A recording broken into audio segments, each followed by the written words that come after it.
Hello everyone, my name is Alice. Today I'm here with Trinh. She's actually another member of our social impact project on gender equality, but today I'll be interviewing her about feminism / gender equality. Yep. So first of all, can I have your consent to share this audio and video online and post it on our website to open discussions for our listeners and raise awareness about gender equality? Please? Yes, you do. I do believe it's better to share stories than hide stories, because otherwise it's giving more power to the stigma saying it's not okay. Or think about depression, anxiety, or if anyone who has mental health, if we keep, we don't disclose that information, we keep hiding it, that gives more power to the stigma and showing, it prevents people from getting help. So if me saying, yeah, I have depression, anxiety, or I have a learning disability, it might encourage other people well, it's okay to say that stuff. There's nothing wrong. As long as you know what your triggers and wants to control it, that's fine. I feel like sometimes you need to listen to someone, someone needs to start talking about it, and then open up the discussion for everyone around to it's not feel meant to more be comfortable to talk about it's not it. meant to be taboo, so why? So okay. Well, I'll get straight into it if that's okay. So first question, Trinh, do you consider yourself to be a feminist? Yes, I do. Okay. What does feminism mean to you? For me, it generally is equality. I know there's a lot of misconception around feminism, and I guess there is multiple means of what it means, and it's each to the person. I just don't like the toxic masculinity point of view or misogynist guys, and I've seen a lot of it, and I have a lot of debates with those guys. They just assume that because I'm an Asian girl, I would agree with them. Yeah. So you're saying that feminists can have different views. There's a lot of different forms. Yeah. For me, it's just equality in whatever thing a man can do, a woman can do too. There's no such thing as. Oh yes, of course. It's more like the gender stereotypes, and then people play into the stereotypes women are meant to be being at home in the household, or jobs that are female jobs and men's jobs in the man's world. I think that's ridiculous. Yeah. Really, So would you say that the misconception is that all feminists hate men? Generally the things I hear is most of those toxic guys and masculinity, they all assume feminists is we're entitled, we think because we're women we deserve more.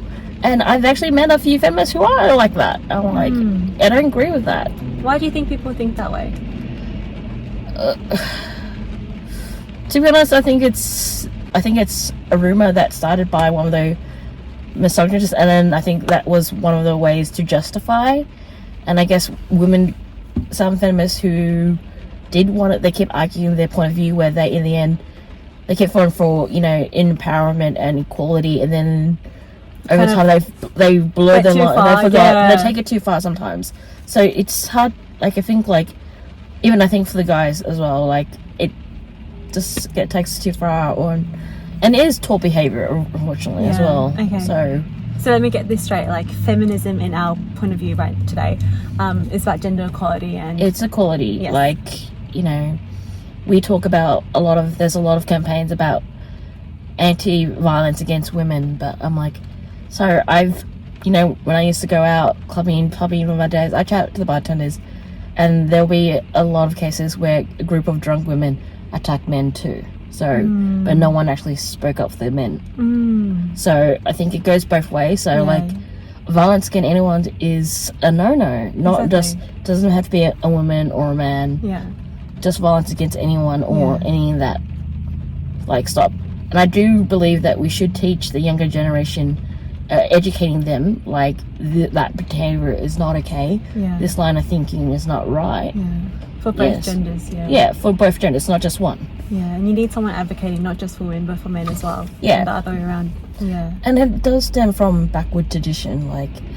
The old days, women needs to be protected, and you should let her go off the street by herself because she might get attacked by a guy. And I'm well, I'm sorry, but some of the guys I know, if there comes a fist fight, I probably won the fight than them. I'm sorry.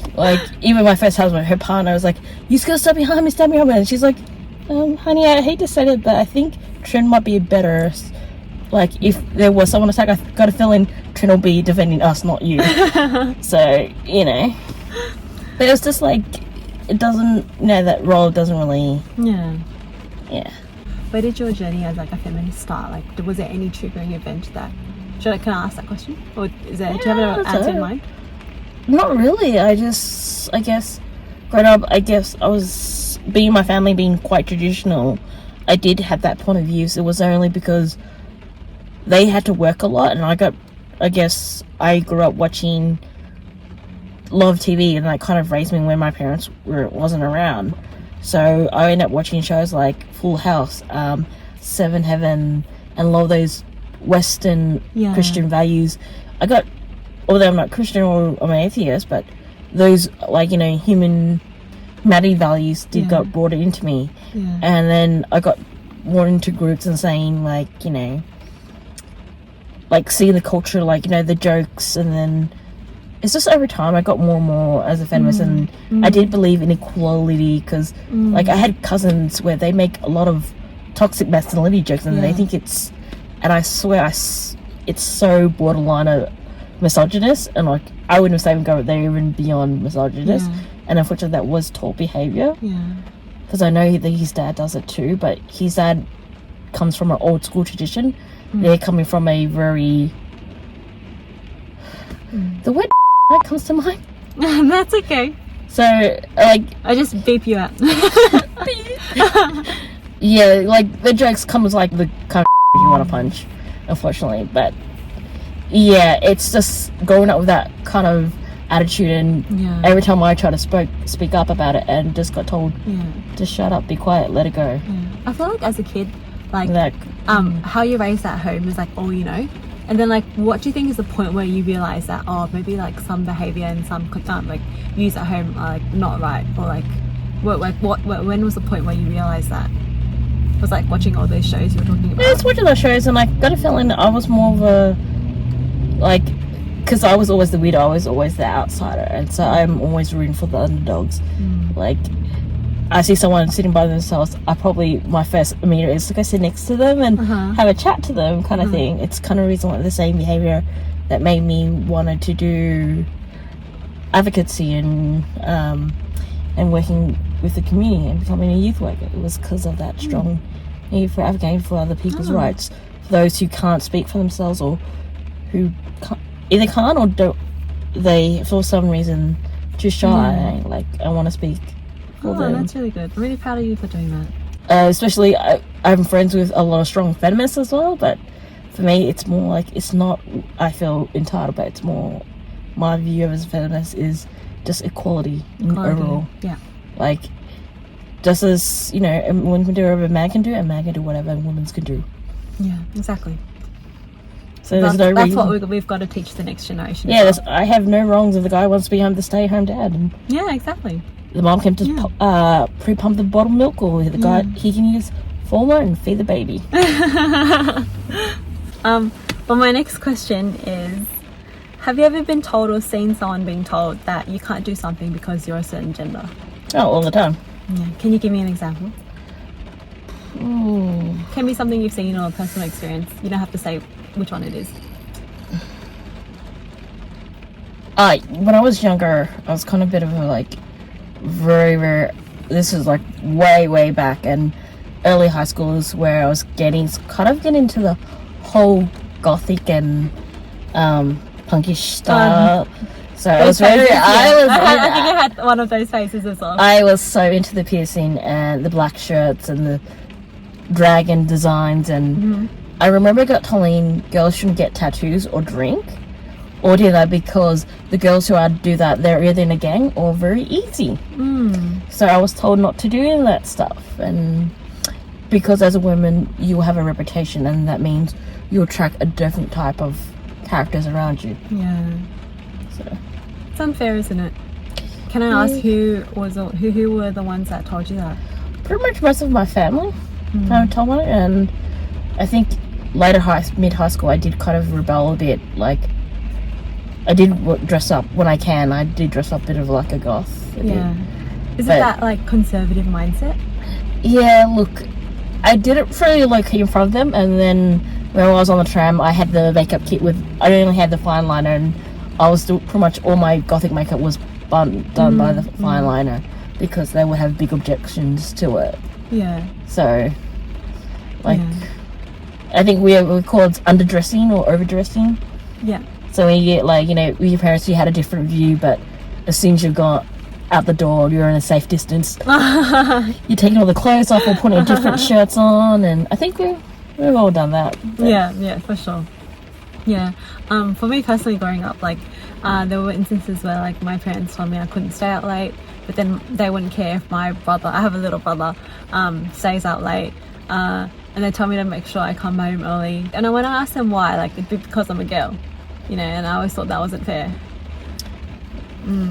Although I did also hear the cases of knowing a woman's place in the household. Oh yes. That one got really peeved me out most. It's like, well, you're not allowed to speak why, up, talk back. Yeah, like, you know, like this comes like a man should meant to be like, you know, their dignity and like, so what is a woman's job? Or they're doing jobs that consists of just men dominant field. They're like, oh, you shouldn't do that. Yeah. And it's just like, you know, a woman's place should like do what she's told, kind of thing. Oh God, I really want to beat this person up so much. Like, for saying stuff like that, like it's backward tradition, but it's like the idea is it's okay to make those jokes. That's what makes it like not it made it worse. It's like, yeah, you know, like the Asian, like we throw out the 2 cents jokes and think it's okay, but some of them we've got to admit, are we taking it too far? Yeah, which most of the time we are. Yeah, so how would you say you react or face these kinds of situations? Or how did you react in the past compared to now? There's a difference. Yeah, I used to always call it out. Now I feel like in my family it's kind of pointless calling it out, because I get labelled as being preachy. Like, I'm like, okay, you know, you guys agree, but when I do speak out, they get so, oh, just let it go. It's like, don't get upset about it, you know. Just like, it's only a small thing. Just, I'm like, but what does that, you know, I can let it go once, twice, but if it's ongoing, then where does it stop? Exactly. Where does, like, I'm like, in my head, I'm like, I wish this person has a girl so they can actually think about some of the stuff they said, and what if someone said that about their daughter like that, how would they actually feel? So it's still, again, like the backward tradition. It's backward tradition that people think is deemed still acceptable, and the jokes used to back it up to justify it. Well, like, going back, where do you think these traditional gender roles come from? Like, I think all traditions, like, you know, it was like, you see in films all the time, they make jokes and they say it's a man's world, but we give them the power in a way. And then mostly, you usually look about history, back in history, no matter which nationality it is, men was always the dominant provider, or, you know, even the American history, Australian history, Germans, always that gender role was already put in place. Like, and I think for someone like in our culture, Asian culture, where we value tradition and we still hold it firmly strong. So when do we stop progressing as a society and honouring tradition? Do you think we're slowly, like, progressing towards a more gender equality world? Yes and no, because I've seen both pretty still strong. There is some progression, but very small. But, like, if you look at those, like, live shows, we still make very stereotype jokes. About even gender equality, even what a gay man was meant to look like, and that's that misconception as well. So, or if a girl who's very independent doesn't want to get married, she's a lesbian. So would you say that the media isn't really helping in terms of, like, moving on from those traditional conceptions? And I think today's videos is okay, the Western ones. I still, like, I don't know too much of the Asian ones, so I can't really compare, but the ones that I've seen growing up, they are quite questionable. Like, I know they're like skits and they're comedy, and that's what the genre is, but it's just, give us the illusion of that's what it is. Yeah. I think our final question for today, how do you think we can achieve gender equality moving forward?